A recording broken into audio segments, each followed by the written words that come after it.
What's going on, everybody? Marvel the Cross 316 back with another comic book flashback. And today, folks, we are looking at the Amazing Spider-Man issue number 107. And today, folks, we are going to see the conclusion here to this storyline with Professor Smythe.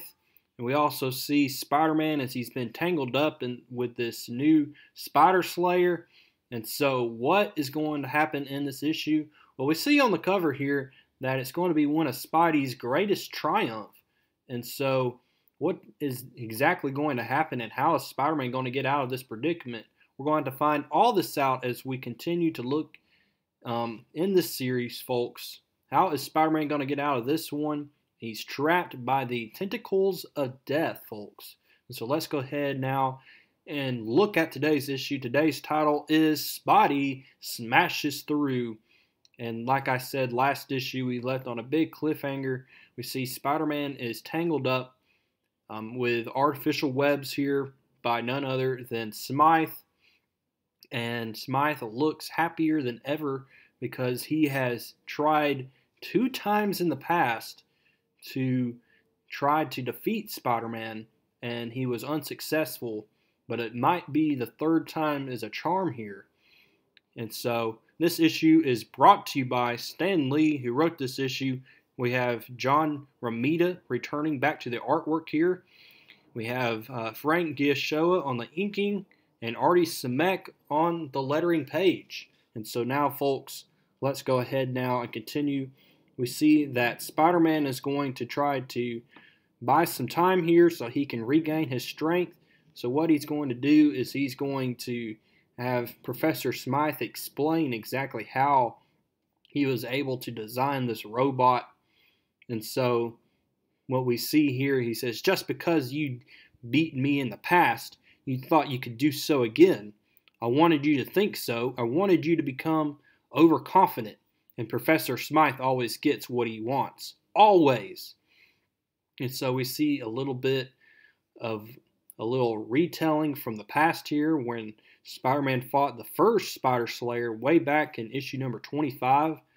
We also see that Jameson was involved with that first fight, as we saw that Spider-Man was able to overcome the odds in issue number 25. We also see that Jameson also was involved in issue number, what issue was this? Issue number 58.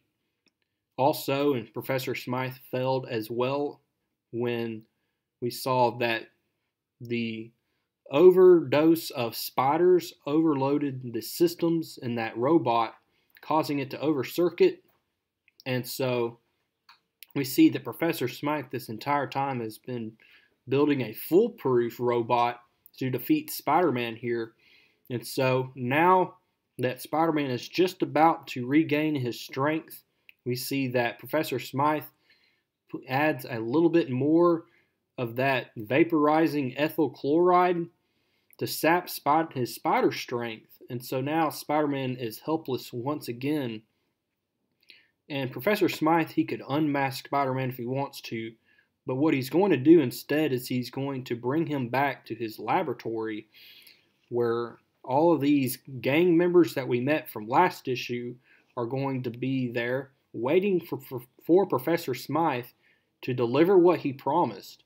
And that's exactly what we see here. Professor Smythe delivered exactly what he's going to do. He said exactly what he's going to do, and he did it. He defeated Spider-Man. And so now we see here that Spider-Man has to figure out how he's going to get out of this predicament. But meanwhile, while he's thinking about Gwen, and we see Gwen is on campus. She just got out of class. We see that Randy Robertson is going to call her over. And she says, hey, Gwen, did Peter take a picture of this? It shows that Jameson is right there on the front news of the paper here, where he's saying that they remember where they protested the Spy Eyes. And she said, oh no, speaking of Peter, have you seen him? And everybody's like, no, we haven't seen him in a while. And she said, well, sorry, group. I've got a message I've got waiting for him. Can't be delivered by proxy. That means she definitely wants to see her boyfriend So while she's walking, we see from out of the shadows comes Flash Thompson. And Flash Thompson is like, hey, I just wanted to apologize. Remember that Peter and Gwen confronted Flash because of his weird behavior. And so now we're also going to see things develop more further here in this issue. First off, we realize in this issue that Flash Thompson's been holding back some feelings towards Gwen. He definitely has stronger feelings for her than what she believed. And she's going to tell Flash that, look, I'm with Peter, and what we have is something special. But he says there's something even more going on, and he wants to tell her. So they start walking together. But meanwhile, Spider-Man is still hanging upside down. This robot is on automatic controls here. Professor Smythe is in his lab, and he's going to be directing these crimes here that are going to be taking place throughout the city. We see that because of the spy lens, Professor Smythe is going to be one step ahead of the police officers, as we see that these guys are going to be all splitting up into 4 different groups here to try to steal millions of dollars worth of fortunes. And so while Professor Smythe is busy with this, Spider-Man is going to break loose, causing that cable to snap here. And he's just about to get out of this predicament when the robot turns on. And he's like, oh crap, oh crap. He said, I gotta get out of here. I still feel a little woozy though. We see that Professor Smythe learns that Spider-Man is broken free.